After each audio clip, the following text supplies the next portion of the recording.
Former Daystar executive and wife accuse Joni Lamb of covering up daughter's sexual abuse. So that's one article. And then there's another exclusive, which is more recent. It says Susie Lamb says she was pressured to hide her sexual assault. All right. So apparently, these two individuals,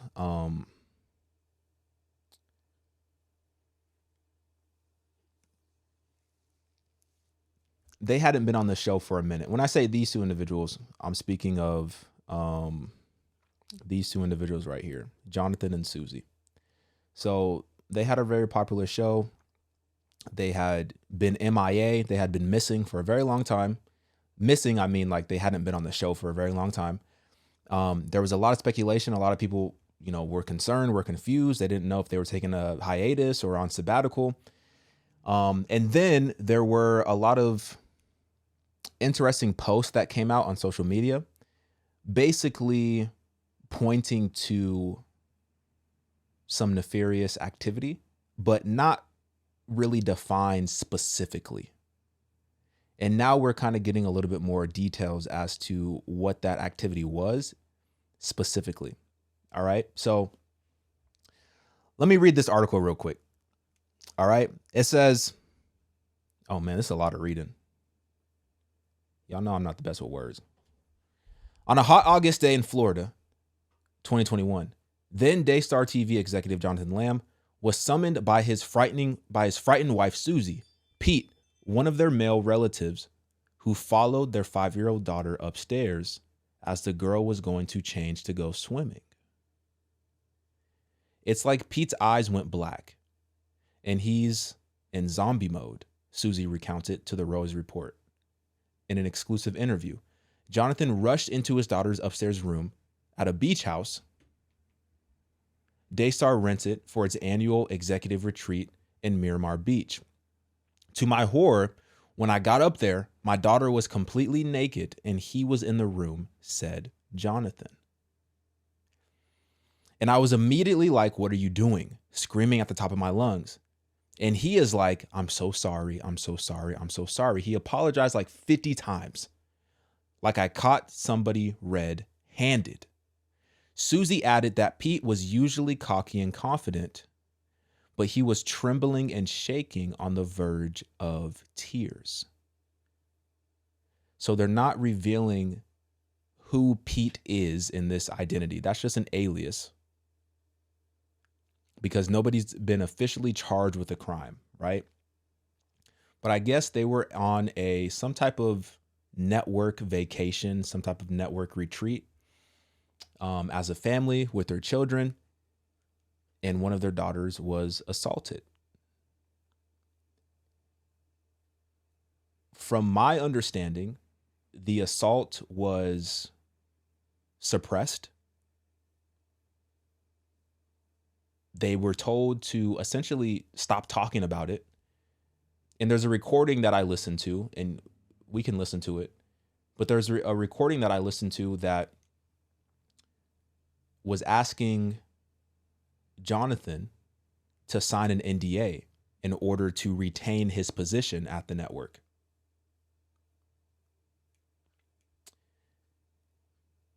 Now, it says this scandal involves Daystar, one of the largest Christian TV networks, which along with Trinity Broadcasting Network and CBN are faith channels watched by millions around the world.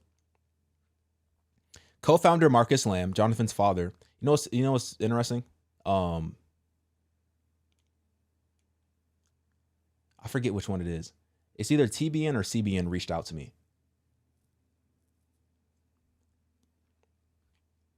They reached out to me. I forget which one it was, but they're trying to sign me.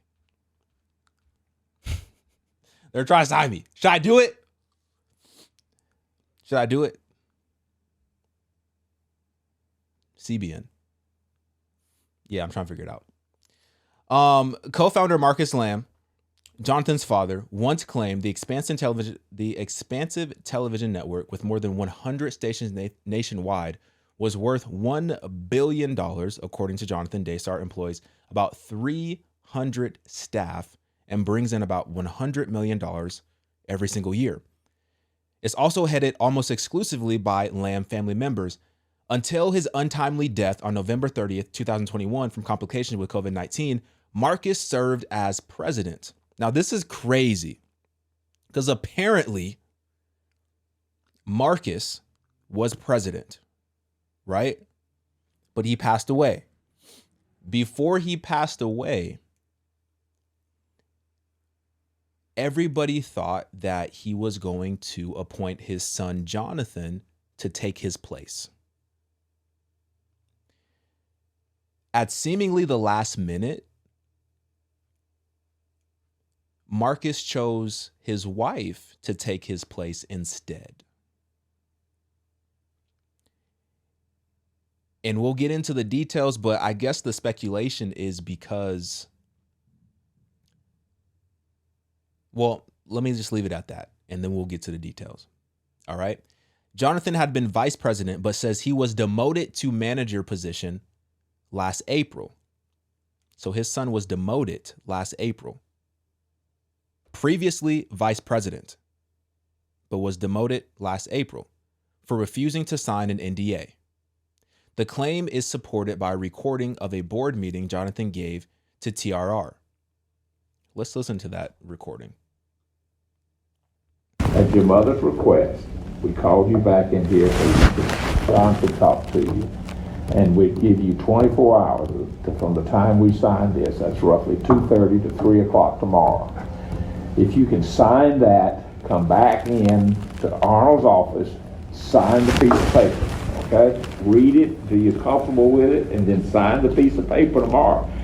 You have until basically, I say 3 o'clock. That's 24 hours from the time that we sign it. If you do not do that, then you are removing yourself from the board and removing yourself from your vice president position, and you are then an employee. You're still an employee. That's where we are. Now, technically, we had to pass a motion to do that because technically you were gone. You had already removed yourself from the board. You dismissed me. Well, because you did not do it. Technically, you removed yourself from the board. I didn't remove myself. You removed you yourself dismissed from me. vice president. At her request, we passed a motion to give you 24 hours to reconsider.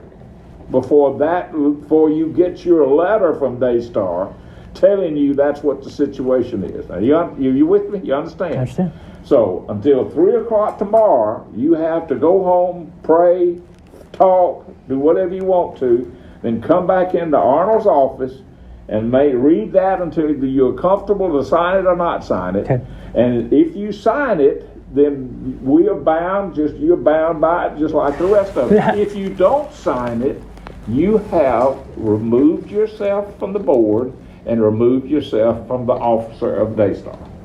I wouldn't have removed myself. That would be her decision. That's the effect of not signing. That's the effect of you not signing it. You're doing it. What he said is this board didn't remove you. Your decision not to sign this is what's going to remove you. So this is crazy because I think what he said is I wouldn't, he said it would be her decision to remove me. And I think he's talking about his mom.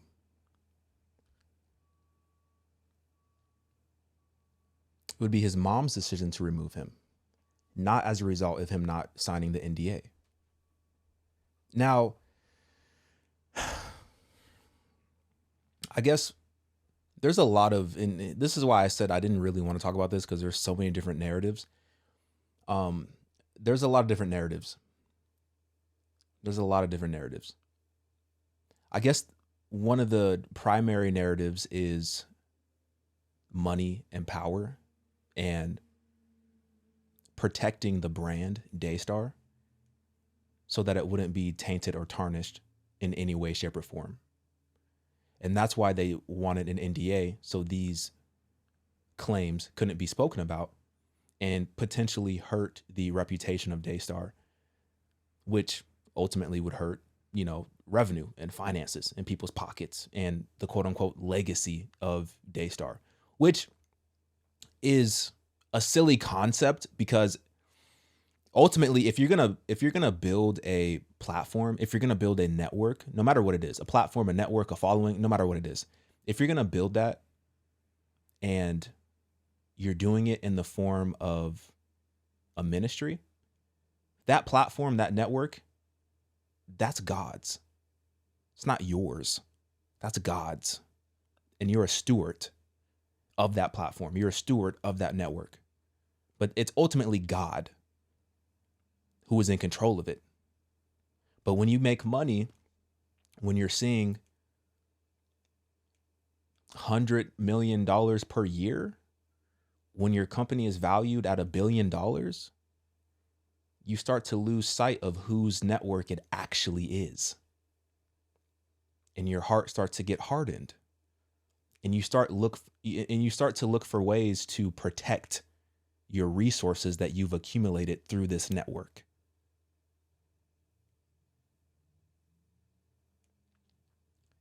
That's one of the primary narratives.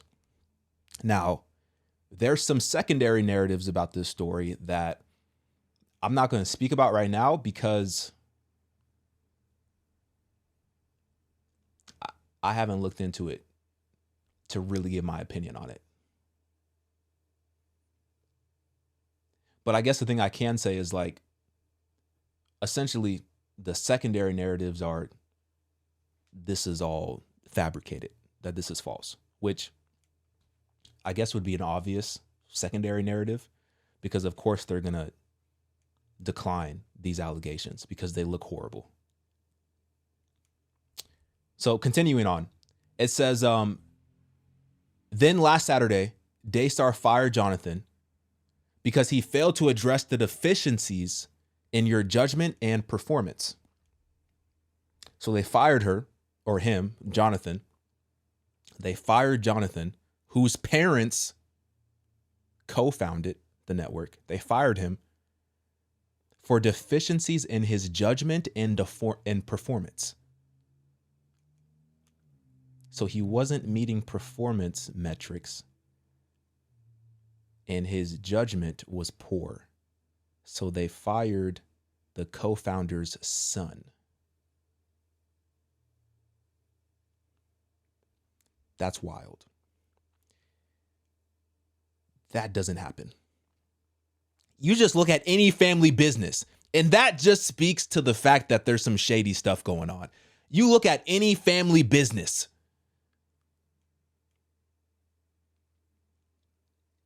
you ain't gonna fire the son of the co-founders.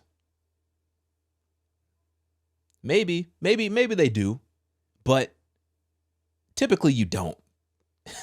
Cause that's the operation, that's the ministry that your family co-founded. Of course, you would think that the parents would want to give that off to their children so that they can continue that for the Lord. Anyway, so Jonathan and his wife Susie also used to co-host a show on Daystar called The Green Room, but Susie was fired from that position abruptly in July 2023, Jonathan said. One of Jonathan's sisters, Rachel Lamb Brown, is Daystar's communication director, and her husband, Josh Brown, is the director of business development. Jonathan's other sister, Rebecca Lamb Wise, is a producer and on-air contributor, and her husband, Jonathan J.W. Wise, is director of information technology. So this is a family business. This is a family business.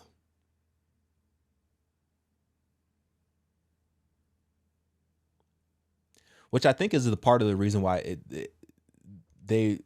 I think that's a part of the reason for their success, is the fact that they were a family business. It says, but according to Jonathan and Susie, living and working within the Lamb dynasty came at an excruciatingly high price. The saga involving the couple's daughter started 8 months before the incident at the beach house. That's when the girl disclosed to Susie that she had been assaulted. Susie said her daughter told her that a man had touched her and used her own hands to indicate where she'd been fingered. The girl did not identify who it was, other than to mention a couple physical characteristics. Susie said initially, Susie thought the perpetrator was someone at her daughter's school, but she discovered the school didn't employ any men. As the months went by, both Jonathan and Susie began to suspect Pete. Pete, which is an alias, not the real name of the man. She recalled that after a summer vacation in 2020, Pete told her that her daughter had walked in on him in the bathroom completely naked. They noticed their daughter became terrified to come to Daystar, where Pete worked, and once ran and hid in a corner when she saw Pete enter a room. They said Pete was often with their children in Daystar's green room while they were filming their show. And once Rebecca and JW, Jonathan's sister and brother-in-law, warned them about Pete, the couple reportedly told her they saw him putting his hands all over the child and kissing her. This is Jonathan J.W. Wise and Rebecca Lamb Wise. It said Pete also would come over and play with the girl at Jonathan and Susie's house when only her brother and a nanny were home, which Susie said the nanny found creepy. And once Pete and his wife had the girl and her brother sleep over at their house. This is why I don't do sleepovers, bro. I ain't doing no sleepovers. I ain't doing no sleepovers. After that sleepover, Susie said her daughter went from being the most affectionate, loud, fun child to quiet. Nobody could touch her physically except me. And when my husband would even come close, her body would stiffen up. Yet according to Jonathan and Susie, Marcus and Joni consistently fought to protect Pete and Daystar's image rather than their own granddaughter.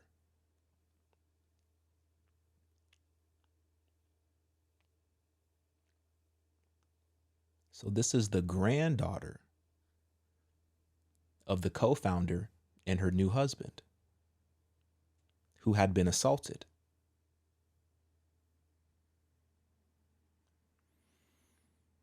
Jonathan and Susie accused Marcus and Joni of cover-up.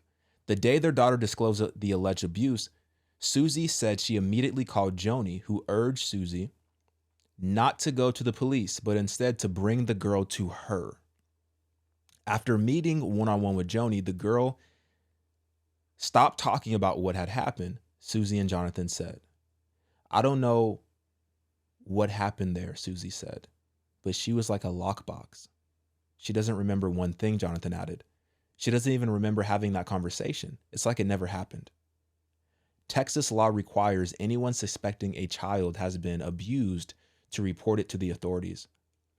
Jonathan and Susie reported their suspicions to police, but said they kept it a secret from their family because their daughter wouldn't talk about it. Police closed the case. Later, it was reopened. Then on August 3rd, 2021, when Jonathan caught Pete alone in a room with his naked daughter, the couple went to Marcus and Joni, hoping they'd do something. But almost immediately, the elder Lambs declared Pete innocent, Jonathan and Susie said.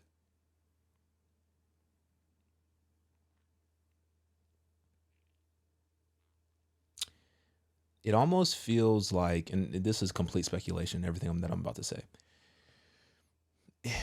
Why would you be so protecting of somebody who allegedly abused your granddaughter?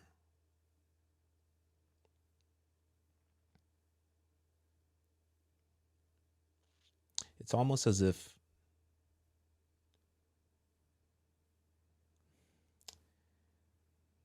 it's like if somebody has something else on you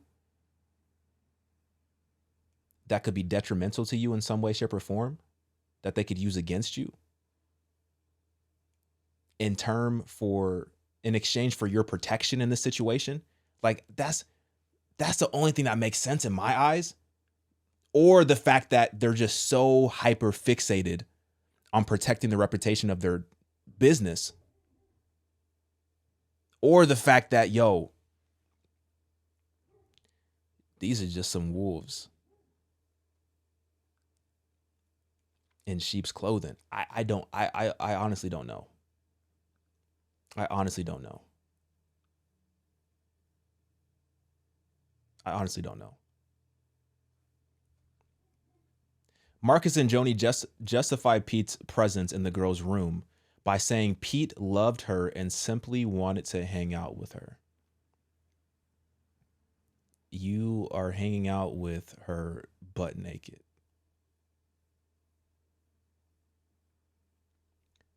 What type of perverted love is that?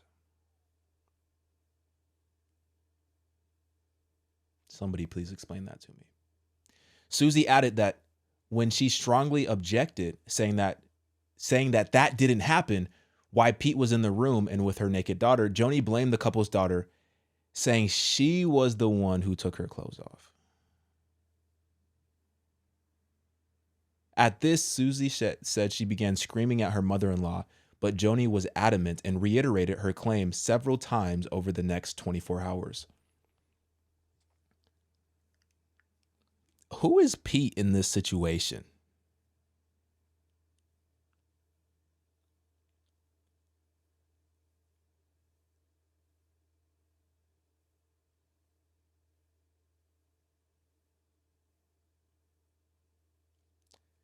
I got to be careful what I say.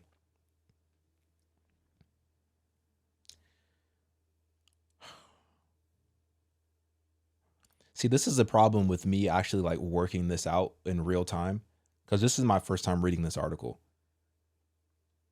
At one point, Marcus and Joni gathered Jonathan and Susie with Pete and his wife in Marcus and Joni's bedroom and insisted that they repent to each other and pray, Susie said.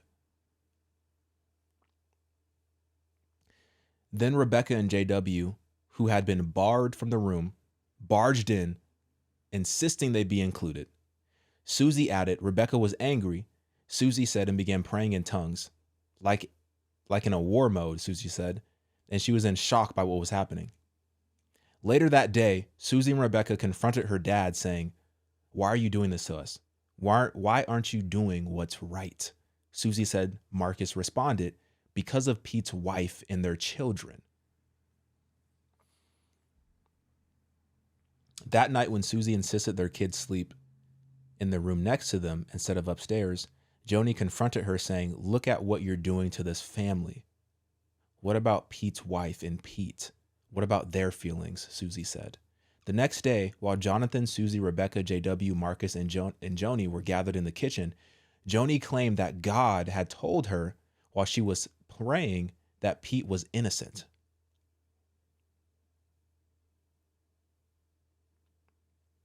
Jonathan and Susie said at this, Marcus reportedly clapped his hands in joy, and the rest stood dumbfounded.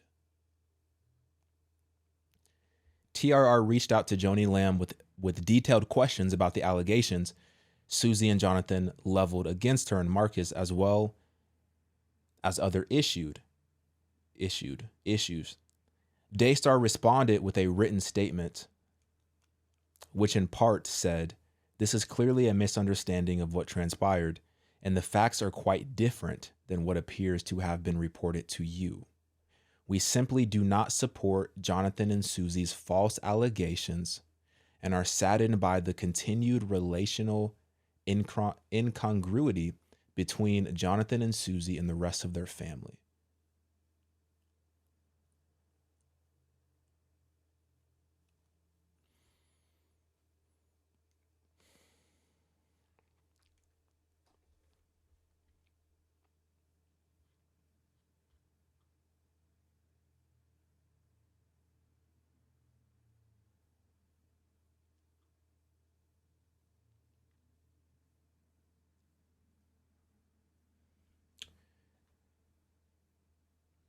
So this is the one that came out on the 21st.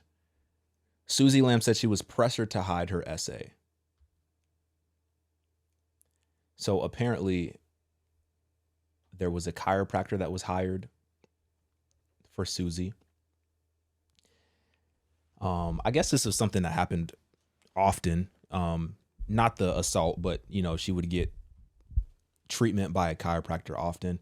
But typically what would happen is the treatment would be with a chaperone. So there would be somebody else in there with them, like chaperoning the situation. And allegedly, I don't know what happened, but I guess there wasn't a chaperone in this instance. And the individual assaulted her. And this individual wasn't even a licensed chiropractor. And this was somebody that was contracted by Daystar. Now, very similar story to what we just read. And I'm not going to go through the whole article and read it. But it's a very similar story in terms of this was also brought up and seemingly handled in a very similar manner to the last allegation that we spoke about, in terms of it was largely brushed off. I don't even know what type of corruption is even going on in that organization.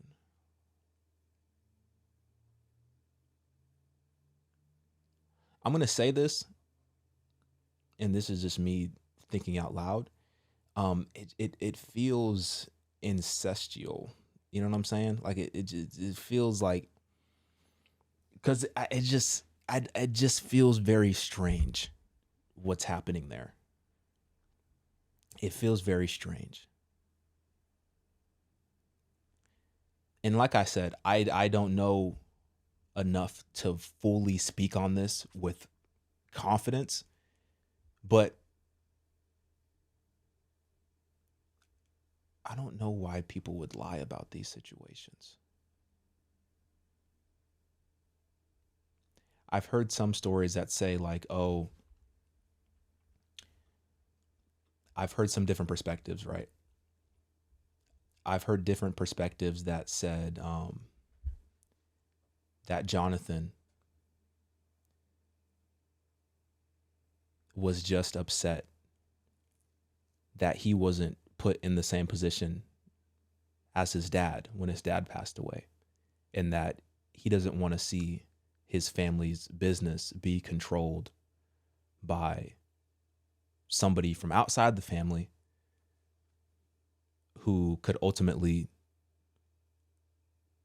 steal the business or something like that. Like, I just, when I hear stuff like this, the first thing I think of is, why would somebody making such heinous allegations lie about something like this?